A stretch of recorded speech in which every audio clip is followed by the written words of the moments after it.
Test ক্রিকেটের celebration number 1, number 2 আমরা test ক্রিকেটকে সামনের দিকে কিভাবে দেখতে চাই এটা একটা আমরা লঞ্চ প্যাড হিসেবে দেখলাম যে বাংলাদেশের মানুষ বিশেষ করে গতকালকে খুলনা এবং আজকে রাজশাহীতে যেভাবে দেখলাম মানুষ স্বতঃস্ফূর্তভাবে টেস্ট ক্রিকেটকে স্বাগত জানাচ্ছে। বাংলাদেশ জানেন যে অলরেডি ফুল মেম্বার, 25 বছর ধরে টেস্ট খেলছে।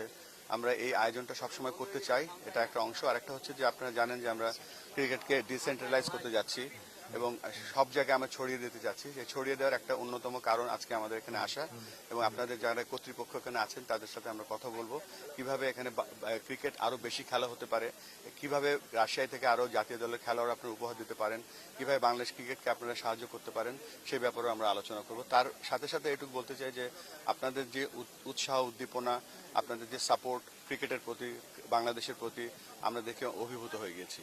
এই গ্রাউন্ডস দেখছেন যে এই গ্রাউন্ডসে এত সুন্দর আউটফিল্ড কিন্তু অনেক দেশে নেই, উইকেট এত সুন্দর নেই। আমি ক্রেডিট দিতে চাই আমাদের গ্রাউন্ডস কমিটির চেয়ারম্যান মাহবুব ভাই এখানে আছে। দেশব্যাপী যদি আমরা এরকম ফ্যাসিলিটি তৈরি করতে পারি তাহলে কিন্তু অটোমেটিক্যালি আমাদের আরো ক্রিকেটার বের হয়ে আসবে।